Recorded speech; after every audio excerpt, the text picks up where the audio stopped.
या अभंगाचा सरळ सरळ अर्थ असा आहे की जो कोणी आपल्या हिताच्या ठिकाणी जागा आहे, जगद्गुरु तुकोबाराय त्याच्या माता पित्याला धन्यता देतात आणि असा जो कोणी या हिताच्या ठिकाणी जागा राहतो तो त्या कुळामध्ये सात्विक पुत्र किंवा कन्या म्हणून जन्माला आलेला असतो आणि त्याचा हर्ष आनंद देवाला वाटतो।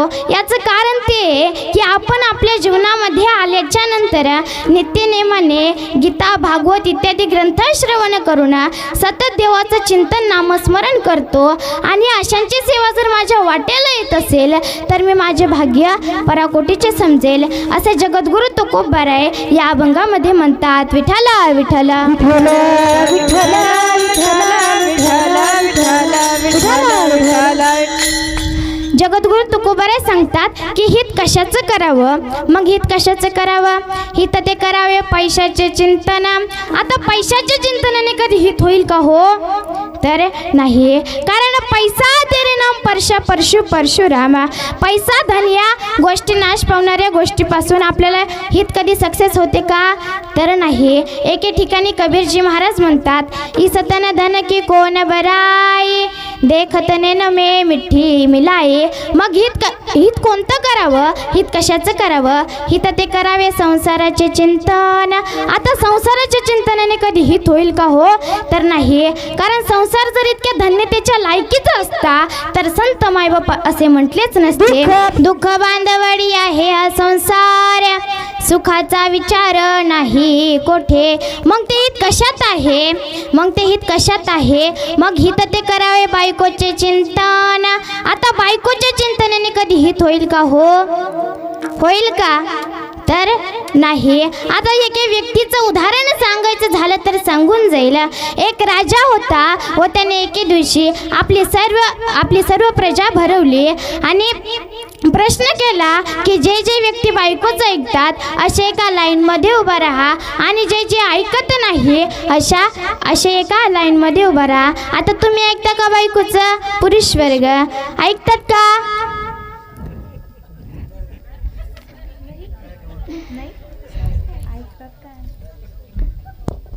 त्याच्यातला असा एक दीडशाना होता की तो बायकोचं न ऐकणाऱ्या लाईनमध्ये उभा राहिला। सर्वजण बायकोचं ऐकणाऱ्या लाईनमध्ये उभा राहिले आणि एक दीडशाना होता की तो बायकोचं न ऐकणाऱ्या लाईनमध्ये उभा राहिला। महाराजांना आश्चर्य वाटलं। महाराज त्याच्याकडे गेले आणि त्याला म्हणाले, का रे तू या लाईनमध्ये का उभा राहिलास? सर्वजण तर बायकोचं ऐकणाऱ्या लाईनमध्ये उभा राहिले आणि तूच असं काय पाप केलं की तू या लाईनमध्ये उभा राहिला? त्यावेळेस तो म्हणाला, महाराज ते काय आहे ना, माझी बायको मला म्हणली जास्त गर्दीत काही घुसत जाऊ नका म्हणून मी या लाईन मध्ये उभा राहिलो। विठ्ठला विठ्ठला विठ्ठला विठ्ठला विठ्ठला विठ्ठला विठ्ठला विठ्ठला। मग ते हित पैशाच्या चिंतनेने नाही, संसाराच्या चिंतनेने नाही, बायकोच्याही चिंतनेने नाही, तर ते हित फक्त आणि फक्त भगवंताच्या चिंतनात आणि नामस्मरणात करावे। देवाचे चिंतन हित ते करावे, देवाचे चिंतन। हित ते करावे देवाचे चिंतन, करुणिया मन शुद्ध व्हावे। मग ते हित कशात आहे? तर ते फक्त आणि फक्त भगवंताच्या चिंतनात आणि नामस्मरणात आहे की त्याने आपलं मन शुद्ध होतं। कलियुगामध्ये सर्वात श्रेष्ठ साधन कोणतं आहे? तर ते म्हणजे नामस्मरण। आपण जर नामस्मरण केलं तर शेवटी देवाला वाकावंच लागतं, यावंच लागतं। नामस्मरणाच्या जोरावर देवाला यावंच लागतं। म्हणून कलियुगामध्ये सर्वात श्रेष्ठ साधन काय आहे? ते म्हणजे नामस्मरण। तुझे रे नाम तुझे रे, नाम तुझे रे नारायणा, नाम तुझे रे, नाम तुझे रे, नाम तुझे रे नारायणा, नाम तुझे रे, नाम तुझे रे, नाम तुझे रे नारायणा, नाम तुझे रे, नाम तुझे रे, नाम तुझे रे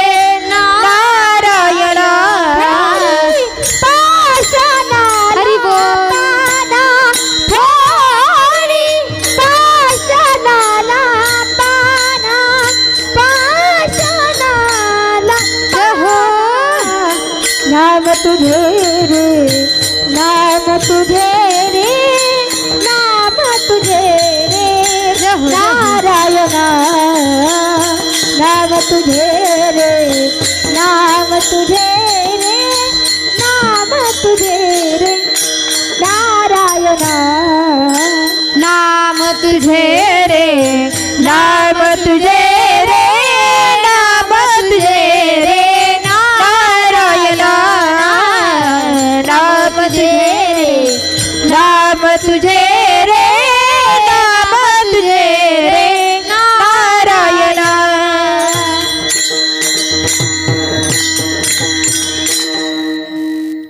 सांगून जाईल आपल्या महाभारताचं युद्ध संपलं.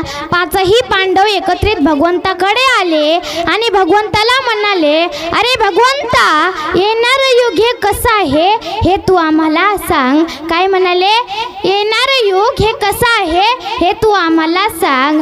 त्यावेळेस भगवंत म्हणाले, येणारं युग हे कसं आहे हे मी तुम्हाला सांगणार नाही, तर प्रत्यक्षात दाखवून देणार आहे. भगवंतानी सांगितलं की तुम्ही पाचही पांडव 5 दिशेने जा, तुम्हाला 5 आश्चर्य दिसतील आणि ते आश्चर्य घेऊन तुम्ही माझ्याकडे या. पाचही पांडव 5 दिशेला गेले.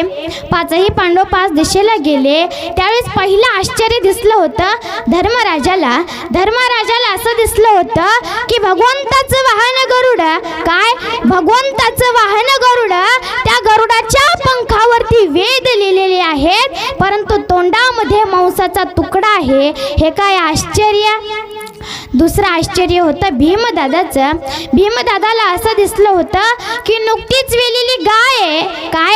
नुकतीच वेलेली गाय आहे, परंतु जोपर्यंत ती उठत नाही तोपर्यंत तिचं वासरू अचानक उठलं आणि आपल्या जन्मदात्या आईला लाथ मारली. हे काय आश्चर्य! तिसरं आश्चर्य होतं अर्जुनाचं. अर्जुनाने असं पाहिलं होतं की अख्खं महाभारताचं युद्ध संपलं. काय? अख्खं महाभारताचं युद्ध संपलं, पण आजपर्यंत 2 तोंडाचा हत्ती मी कधी पाहिला नाही आणि आज प्रत्यक्षात 2 तोंडाचा हत्ती मी पाहिला. हे काय आश्चर्य! चौथं आश्चर्य होतं नकुलाचं. चौथं आश्चर्य होतं नकुलाचं. नकुलाला असं दिसलं की अतिशय शेजारी शेजारी 2 जुळ्या बहिणीसारख्या विहिरी आहेत. काय? अतिशय शेजारी शेजारी 2 जुळ्या बहिणीसारख्या 2 विहिरी आहेत, परंतु एका विहिरीचं पाणी अतिशय तुडुंब भरून वाहतंय, परंतु ते खारट आहे, आणि दुसऱ्या विहिरीचं पाणी अतिशय तळाशी आहे, परंतु ते गोड आहे. हे काय आश्चर्य! पाचवं आश्चर्य दिसलं होतं सहदेवाला. पाचवं आश्चर्य दिसलं होतं सहदेवाला. सहदेवाला असं दिसलेलं की असंच डोंगराच्या कडेनं जात होतो. असंच डोंगराच्या कडेनं जात होतो. जात असताना डोंगरावरून एक प्रचंड मोठा दगड खाली घरंगळत आला. आता मला वाटलं मी मरण पावेल, मी काय जिवंत राहत नाही, मी देवा घरी जाईल, आता मी जिवंत राहणार नाही. मला माझी गॅरंटी नव्हती, परंतु जसं मी भगवंताचं नाव माझ्या मुखाला घेतलं तसं तो एवढा मोठा प्रचंड असणारा दगड एका वाळलेल्या काँग्रेसच्या काडीनं तरला. हे काय आश्चर्य! आता पाचही पांडव भगवंताकडे गेले. भगवंताकडे गेल्याच्या नंतर पहिलं आश्चर्य होतं धर्मराजाचं. धर्मराजाने सांगितलं, अरे भगवंता, तुझं वाहन गरुड. काय? अरे भगवंता, तुझं वाहन गरुड. त्या गरुडाच्या पंखावरती वेद लिहिलेले आहेत, परंतु तोंडामध्ये मांसाचा तुकडा आहे. हे काय आश्चर्य! त्यावेळेस भगवंत म्हणाले की येणारं युग हे कोणतं आहे? कलियुग. येणारं युग हे कलियुग आहे. त्या कलियुगामध्ये अशीच लोक जन्माला येणार आहेत की किती जरी गीता गाता हरिपाठ पाठ असलं ना तरी मांस भक्षण करण्याचं पाप हे त्यांच्या हातून होणार आहे. दुसरं आश्चर्य होतं भीमदादाचं. भीमदादाने सांगितलं, अरे भगवंता, नुकतीच वेलेली गाय होती. काय? नुकतीच वेलेली गाय होती. जोपर्यंत ती उठत नाही नाही तोपर्यंत अचानक तिचं वासरू उठलं आणि आपल्या जन्मदात्या आईला लाथ मारली. हे काय आश्चर्य. त्यावेळेस भगवंत म्हणाले, भीमा, येणारं युग हे कोणतं आहे? कलियुग. त्या कलियुगामध्ये अशीच लोक जन्माला येणार आहेत की आपण आई वडिलांच्या पायावरती डोकं ठेवायचं तर आई वडिलांच्या डोक्यावरती पाय ठेवणारी औलाद या कलियुगामध्ये जन्माला येणार आहे. तिसरं आश्चर्य होतं अर्जुनाचं. अर्जुनाने सांगितलं की अरे भगवंता, अख्खं महाभारताचं युद्ध संपलं. काय? अख्खं महाभारताचं युद्ध संपलं, पण आजपर्यंत कधी 2 तोंडाचा हत्ती मी पाहिला नाही रे. आणि आज प्रत्यक्षात मी 2 तोंडाचा हत्ती पाहिला. हे काय आश्चर्य. त्यावेळेस भगवंत म्हणाले, येणारे युग हे कोणतं आहे? कोणतं आहे? कलियुग. त्या कलियुगामध्ये अशीच लोक जन्माला येणार आहेत की आपल्या तोंडावर आपली फार स्तुती करणार. तुम्ही चांगले तसं तसं आपल्या तोंडावरती आपली फार स्तुती करणार, परंतु 4 पावले पुढे जात नाही तोपर्यंतच आपली निंदा करायला सुरुवात करणार. अशी लोक या कलियुगामध्ये जन्माला येणार आहेत. चौथं आश्चर्य होतं नकुलाचं. नकुलाने सांगितलं की अरे भगवंता, अतिशय शेजारी 2 जुळ्या बहिणीसारख्या 2 विहिरी होत्या, परंतु काय, एका विहिरीचं पाणी अतिशय तुडुंब भरून वाहते परंतु ते खारट आहे आणि दुसऱ्या विहिरीचं पाणी अतिशय तळाशी आहे परंतु ते गोड आहे. हे काय आश्चर्य.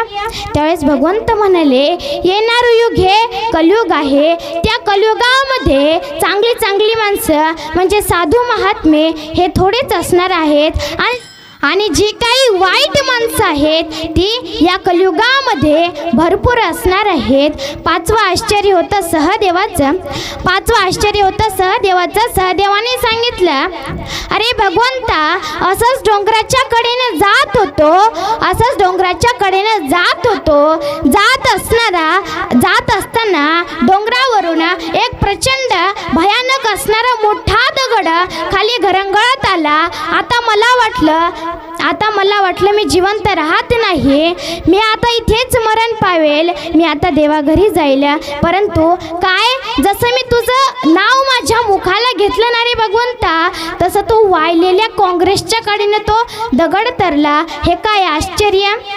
त्यावेळेस भगवंत म्हणाले, येणारे युग हे कलियुग आहे. त्या कलियुगामध्ये जर कोणावर काही संकट आली असतील आणि त्याने जर माझं मनापासून नाव घेतलं ना, तरी त्यांच्यावर जे आलेलं संकट आहे ते लगेच तरून जाईल. म्हणून कलियुगामध्ये सर्वात श्रेष्ठ साधन काय आहे ते म्हणजे नामस्मरण. आता नामस्मरण कोणासारखं करावं, जसं माझ्या शबरी मातेने नामस्मरण केलं. सांगून जाईल, माझी शबरी माता ही भिल्ल समाजाची होती. ती मातंग ऋषीच्या आश्रमामध्ये लहानाची मोठी झाली. एके दिवशी मातंग ऋषी शबरीजवळ आले आणि शबरीला म्हणाले की शबरी, आता मला फार लांबच्या प्रवासाला जायचं आहे. शबरी माता फार रडू लागली. शबरी माता म्हणाली, प्रभू, तुम्ही गेल्याच्या नंतर मी या आश्रमामध्ये काय करू? त्यावेळेस मातंग ऋषी त्यांना म्हणाले की शबरी, मी गेल्याच्या नंतर तू या आश्रमामध्ये फक्त आणि फक्त प्रभू रामचंद्रांची वाट बघ, कारण त्यांच्याशिवाय या आश्रमामध्ये कोणी येणारही नाही आणि येऊही शकत नाही. तेव्हापासून शबरी माता रोज प्रभू रामचंद्रांची वाट बघू लागली. तिनं 82,000 वर्ष माझ्या शबरी मातेने प्रभू रामचंद्रांची वाट बघितली होती. ती आपल्या केसाने रस्ता झाडायची, 1-1, 2-2 किलोमीटर ती आपल्या केसाने रस्ता झाडायची. त्यावर पाण्याचा सडा टाकायची, बागेत जाऊन फळे फुलं आणायची आणि ते फुले त्या रस्त्यावर हातरायचे. का? आता केसाने रस्ता का झाडायचे? कारण माझ्या प्रभू रामचंद्रांचे पाय हे कोमल आहेत, त्यांच्या पायामध्ये काटा मोडू नये म्हणून केसाने रस्ता झाडायचे. एके दिवशी प्रभू रामचंद्र लखनजीला म्हणाले की अरे, आज आपल्याला आपल्या मातेला भेटण्याकरिता जायचं आहे. त्यावेळेस लखनजी म्हणाले, प्रभू, सुमित्रा, कैकेयी आणि कौशल्या या 3 माता सोडून आपली चौथी माता कोणती? त्यावेळेस प्रभू रामचंद्र म्हणाले, या 3 मातेने आपली फक्त 14 वर्षे वाट बघितली. या 3 मातेने आपली फक्त 14 वर्षे वाट बघितली, परंतु त्या मातेने आपली जन्मोजन्मी वाट बघितली आणि आज आपल्याला तिला भेटण्याकरिता जायचं आहे. त्यावेळेस लखनजी आणि प्रभू रामचंद्र शबरीला भेटण्याकरिता गेले आणि तेव्हा तिचं नामस्मरण सुरू होतं.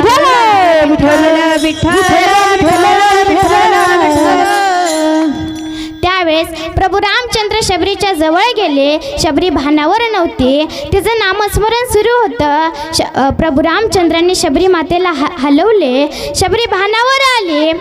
आतापर्यंत एवढं ठरवून ठेवलं होतं की प्रभू आल्याच्या नंतर हे करीन ते करीन, परंतु सगळं सजा दो घर को गुलशन सा, सजा दो घर को गुलशन सा, अवध में राम आए हैं, अवध में राम आए हैं. सजा दो घर को गुलशन सा, सजा दो घर को गुलशन सा, अवध में राम आए हैं, अवध में राम आए हैं. अवध में राम आए हैं, मेरे सरकार आए हैं. अवध में राम आए हैं, मेरे सरकार आए हैं. अवध में राम आए हैं, मेरे सरकार आए हैं, मेरे सरकार आए हैं. लगी कुटिया भी दुल्हन से, लगी कुटिया भी दुल्हन से, मेरे सरकार आए हैं. सजा दो घर को गुलशन सा, सजा दो घर को गुलशन सा, अवध में राम आए हैं, अवध में राम आए हैं.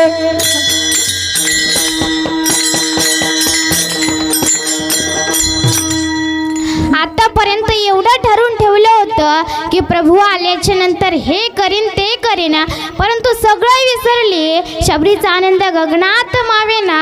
एका एका डोळ्यामधून 2-2 अश्रुधारा वाहू लागल्या. एका एका डोळ्यातून 2-2 अश्रुधारा वाहू लागल्या. त्यावेळी शबरी प्रभू रामचंद्रांना म्हणाले की आता मी काय करू? त्यावेळेस प्रभू रामचंद्र म्हणाले की आता तू काहीच करू नको, कारण आतापर्यंत तूच केलं, आता आम्हाला करू दे. त्यावेळेस प्रभू रामचंद्रांनी त्यांच्या अश्रूंनी शबरीचे पाय धुतले आणि ते तीर्थ म्हणून प्राशन केले. का तर फक्त नामस्मरण केलं होतं म्हणून. माझ्या देवाला नामस्मरण करणारे भक्त फार आवडतात. शेवटी नामस्मरणाच्या जोरावरती देवाला वाकावंच लागतं. म्हणून कलियुगामध्ये सर्वात श्रेष्ठ साधन काय आहे ते म्हणजे नामस्मरण. सांगून जाईल महाराज, माझे जगद्गुरु तुकोबरायांच्या घरी, माझे जगद्गुरु तुकोबरायांच्या घरचे 14 माणसं गेले. किती? 14 माणसं गेले, तरी सुद्धा जगद्गुरु तुकोबरायांचं नामस्मरण काय बंद झालं नाही. त्यांना किती अडचणी आल्या, किती मोठे मोठे त्यांच्यावर प्रसंग आले, परंतु त्यांनी कधीही नामस्मरण सोडलं नाही. नाहीतर आपलं कसं असतं बघा, जर तुम्ही नामस्मरण करायला बसले आणि तेवढ्यात महिला मंडळ, तेवढ्यात झोळीतलं बाळ रडायला लागलं की लगेच जो जो रे बाळा जो जो, तसं नाही. परंतु माझ्या तुकोबरायांच्या घरी एवढ्या अडचणी आल्या तरी सुद्धा त्यांनी नामस्मरण सोडलं नाही. ही गोष्ट कोणीतरी रामेश्वर शास्त्री यांना सांगितली. त्यावेळेस रामेश्वर शास्त्री एकदम रागाने लालबुंद झाला आणि त्या तुकाराम महाराजांच्या घरी गेला. तिथे गेल्याच्या नंतर घरच्यांना विचारलं की कुठे आहे तो तुक्या, स्वतःला फारच शान समजतो, कुठं आहे? त्यावेळेस घरच्यांनी सांगितलं की आत्ताच शौचास गेले, कोणत्या दिशेने गेले, ह्या दिशेने गेले. तिथे रामेश्वर शास्त्री गेले. कुठून तरी आवाज येत होता, पांडुरंग हरी पांडुरंग हरी असा आवाज येत होता. त्या ठिकाणी रामेश्वर शास्त्री गेले. तुकाराम महाराजांना म्हणाले, अरे तुक्या, तुला लाज कशी वाटत नाही, एवढ्या घाणीत भगवंताचं नाव घेतोस. त्यावेळेस तुकाराम महाराज म्हणाले, माझी मज झाली अनावर वाचा, माझी मज झाली अनावर वाचा, माझी मज झाली अनावर वाचा, माझी मज झाली अनावर वाचा. छंद या नामाचा घेतला, छंद या नामाचा घेतला पासादी जमी मधुनी सनी दप मग मप पप मद पम ग पम ग रे मग रे सा पप मद पम ग पम ग रे मग रे सा. छंद या नामाचा घेतला से माझी मज झाली अनावर वाचा, माझी मज झाली अनावर वाचा. छंद या नामाचा घेतला, छंद या नामाचा घेतला पासानी पाणी मजनी सर्वांनी टाळी वाजवा. पासानी जनी जनी जनी जनी पाणी दानी दानी दानी दानी द मदनी जानी प माग पा. पासानी जानी जानी पाणी दानी दानी द मदनी जानी प माग पा. पापा मद प मग प मगरे मगरे सा पापा मद प मग प मगरे मगरे सा पापा मद प मग प मगरे मगरे सा. छंदया नामाचा घेतला, छंदया नामाचा घेतला, माझी मज झाली अनावर वाचा, माझी मज झाली अनावर वाचा.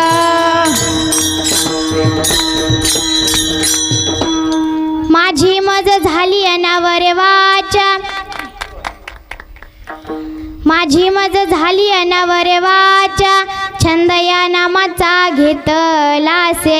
त्यावेळेस तुकाराम महाराज शास्त्रींना म्हणाले की अहो शास्त्री, मी नाही घेत देवाचं नाव, मी नाही घेत भगवंताचं नाव. माझ्या जिभेला आता सवयच झालेली आहे, ती माझं काही ऐकत नाही. माझी वाचा आता अनावर झालेली आहे, ती माझं काही ऐकत नाही. मी नाही घेत भगवंताचं नाव, माझी वाचा घेते. त्यावेळेस भगवंत म्हणाले, त्यावेळेस रामेश्वर शास्त्री म्हणाले, तुझ्या जिभेला सवय झालेली आहे ना, थांब तुझी जिभ ओढून काढतो.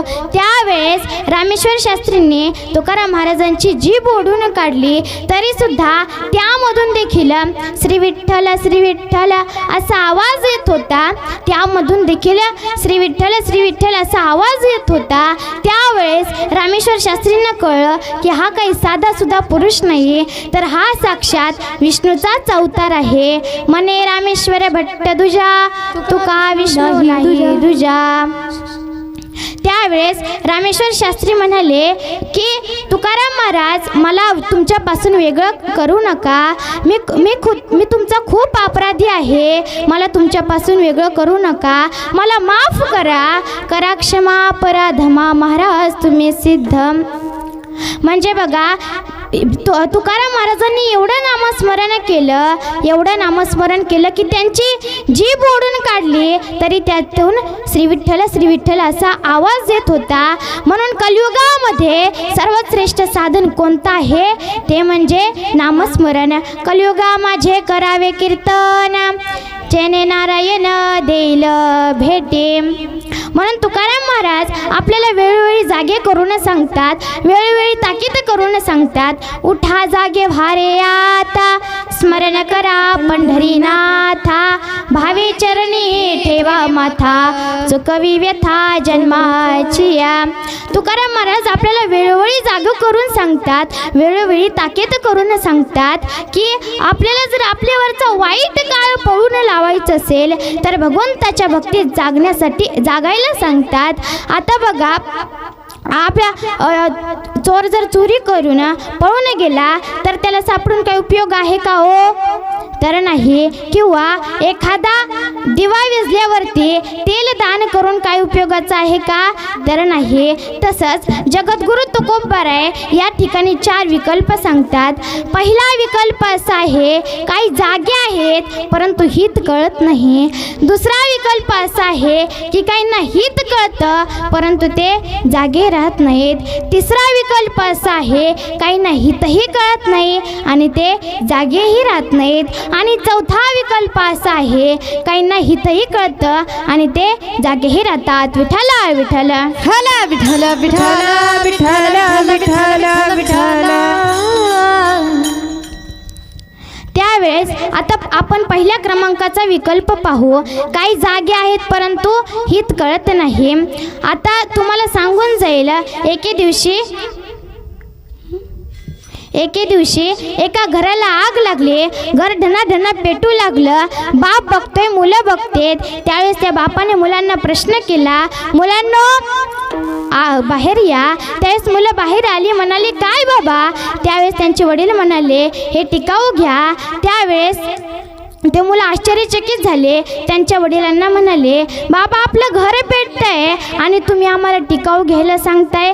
त्यावेळेस ते म्हणाले, होय एवढं तर मला कळतंय, उगीच केस काय पांढरे झालेले नाहीत. एवढ्या लांबून पाणी आणूपर्यंत आपण आपल्या अंगणातच विहीर खोदू म्हणे, पाणी लागल.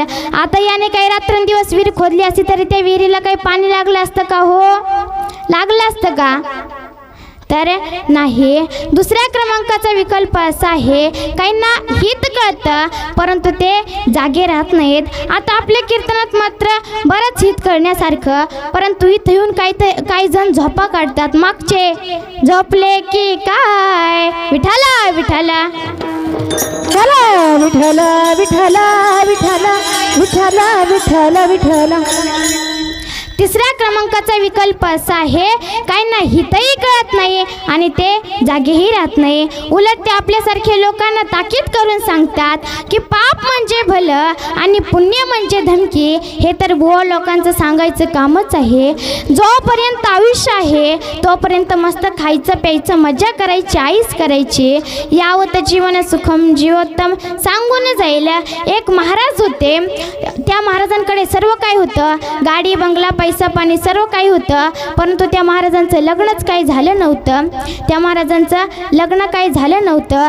गावातल्या काही मंडळींना सारखा प्रश्न पडायचा, या महाराजांकडे सर्व काही आहे परंतु हे महाराज लग्न का करत नाही. मग त्यांनी ठरवलं की या महाराजांना जाऊन विचारायचं. मग एके दिवशी ते त्या महाराजांकडे गेले. गेल्याच्या नंतर त्यांना विचारलं की का हो महाराज, तुम्ही लग्न का करत नाही? महाराज म्हणाले, मला जर बाईक उधळपट्टीची भेटली तर काय करू? मग ते म्हणाले, तुम्हाला हवी तरी कशी? मग ते म्हणाले, मला बायको एकदम चिकट पाहिजे. ते म्हणाले, आमच्याकडे आहे एक, ती तर फारच चिकट आहे. ते म्हणाले, अहो बघता काय, उदाहरण सांगा. त्यावेळेस ते म्हणाले, ती इतकी चिकट आहे, सर्दी झालं तुम्ही काय घेता? महिला मंडळ काय घेता?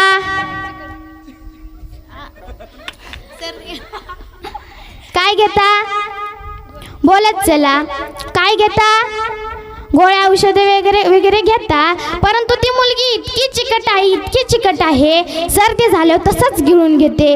विठ्ठला विठ्ठला विठ्ठल विठ्ठल विठ्ठल विठ्ठल विठ्ठल विठ्ठल. ठरल्याप्रमाणे लग्न झालं. लग्न होऊन 10-15 दिवसांनी गावात मोठा हरिनाम सप्ताह उभारला. तो त्याच्या बायकोला म्हणला, अगं चल आपण दोघे कीर्तनाला जाऊ. ती म्हणाली, नाही मला नाही यायचं कीर्तनाला, तुम्ही जा.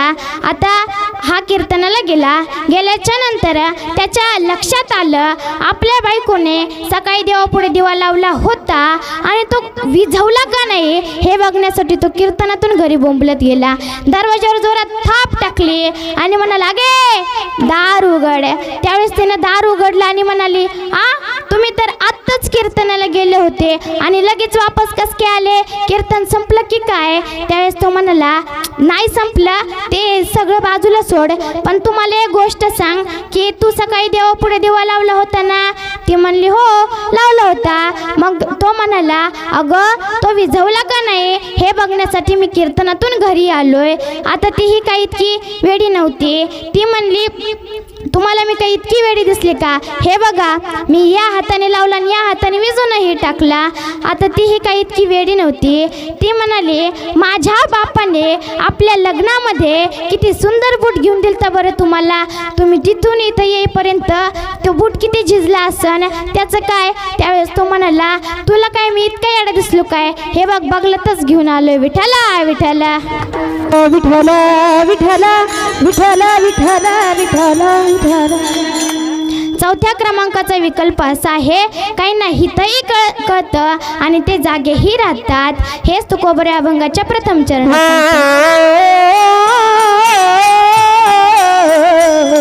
आपली ही ताज से जगत हो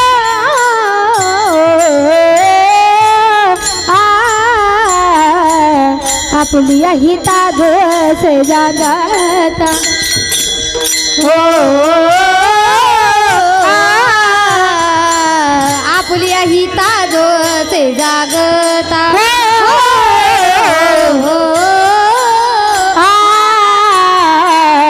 आपले ही ताज से जागता.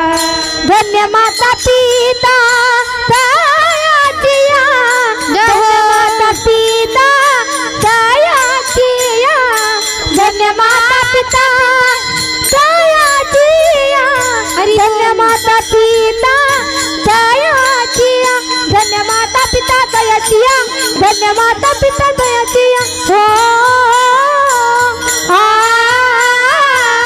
धन्य माता पिता दयाचिया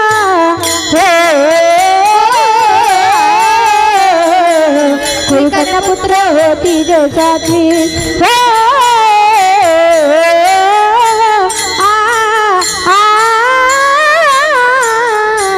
कोई कन्या पुत्र होती जो सात्विक हो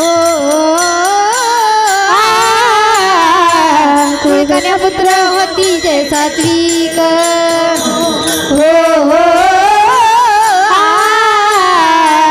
कोई कन्या पुत्र होती जय सात्विक होती जय सात्विक होती जय सात्विक.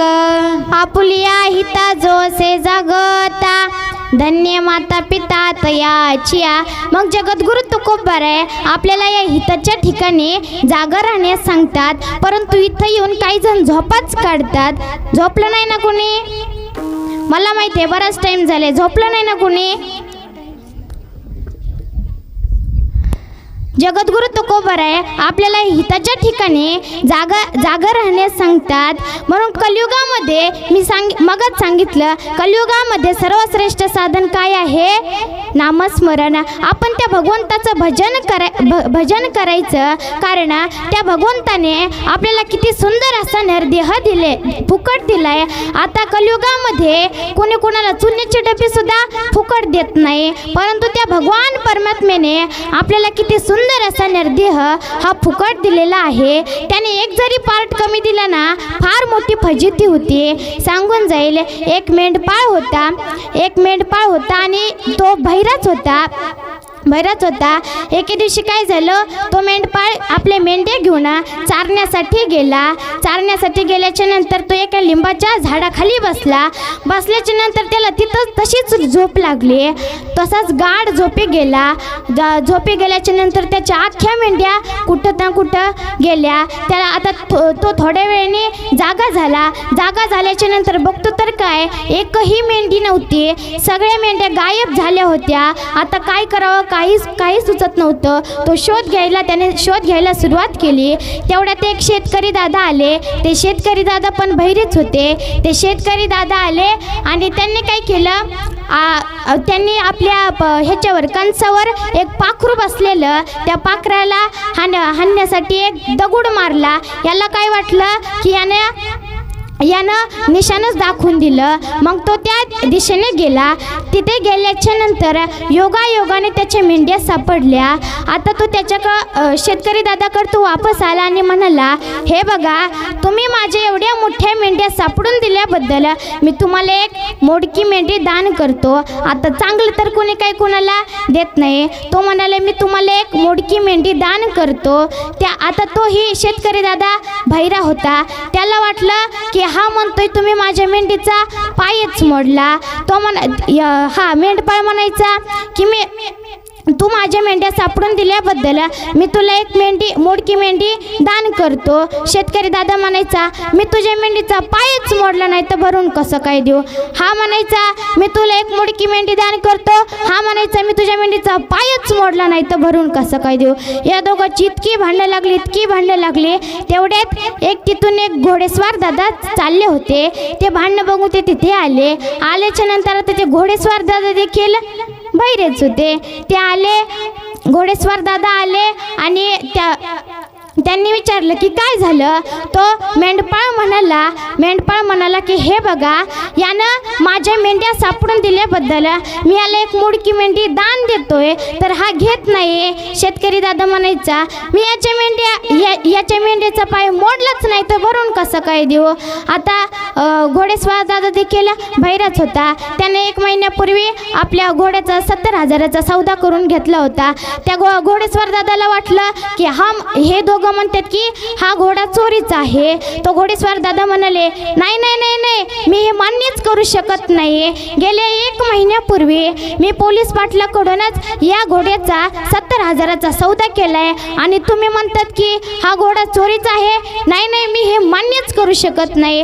पहिला म्हणायचा यानं माझे मेंढे मोडल्याबद्दल सापडून दिल्याबद्दल मी याला एक मोडकी मेंढी दान करतो तर हा घेत नाही. दुसरा म्हणायचा मी तुझ्या मेंढीचा पायच मोडला नाही तर भरून कसं काय देऊ. आणि तिसरा म्हणायचा नाही, मी हे मान्यच करू शकत नाही. गेले 1 महिन्यापूर्वी मी पोलीस पाटलाकडून या घोड्याचा 70,000चा सौदा करून घेतलाय आणि तुम्ही म्हणतात की हा घोडा चोरीचा आहे. मी हे मान्यच करू शकत नाही. आता ते तिघही गेले पोलीस पाटलाकडे गेल्याच्या नंतर पोलीस पाटील देखील बहिराच होता.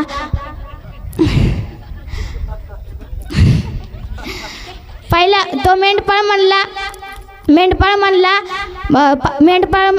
म्हणला पोलीस पाटलाला की पोलीस पाटील हे बघा, यानं माझ्या मेंढ्या सापडून दिल्याबद्दल मी याला एक मोडकी मेंढी दान देतोय तर हा घेत नाही. तो शेतकरी दादा म्हणायचा मी तुझ्या मेंढीचा पायच मोडला नाही तर भरून कसं काय देऊ. तो घोडेस्वार दादा म्हणायचा पोलीस पाटील हे बघा, गेले 1 महिन्यापूर्वी मी तुमच्याकडूनच या घोड्याचा 70,000चा सौदा करून घेतलाय आणि हे म्हणतायत की हा घोडा चोरीचा आहे. नाही, मी हे मान्यच करू शकत नाही. आता पोलीस पाटील देखील बहिराच होता. त्यानं काय केलं 1 महिन्यापूर्वी त्याला 3 बायका होत्या. त्यानं तिघीही घराबाहेर काढल्या होत्या. याला वाटलं की हे तिघं म्हणतात की त्या 3 बायकाला घरात घ्या. पोलीस पाटील तटक्या सुटला आणि म्हणाला तुम्ही तिघं काय अख्खं गाव जरी आलं ना तर एकीला सुद्धा घरात घेणार नाही. विठ्ठला विठ्ठल विठ्ठल विठ्ठल म्हणजे बघा, त्या भगवंताने आपल्याला एक जरी पार्ट कमी दिला तर किती मोठी फजिती होती. आधी महिला मंडळ आपण भगवंताचं भजन घेऊया. सर्वांनी वरती हात करा. फक्त महिला मंडळ सर्वांनी माझ्या मागं भजन म्हणायचं. नामदेव जनाबाई, नामदेव जनाबाई, महिला मंडळ नामदेव जनाबाई, नामदेव जनाबाई, सोपान काका मुक्ताबाई, नामदेव जनाबाई. सर्वांनी म्हणा सोपान काका मुक्ताबाई, सोपान काका मुक्ताबाई, नामदेव जनाबाई, सोपान काका मुक्ताबाई. मागच्या बाया बोलत नाही,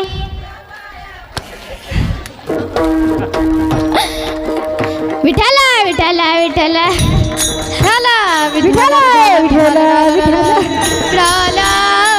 मला वाटते अख्ख्याच म्हणलं, कोणाचंच लक्ष नव्हतं. घ्या सर्वांनी एकदा वरती हात घ्या. पुरुष वर्ग पण सर्वांनी, कोणीही हात खाली ठेवायचा नाही. विठोबा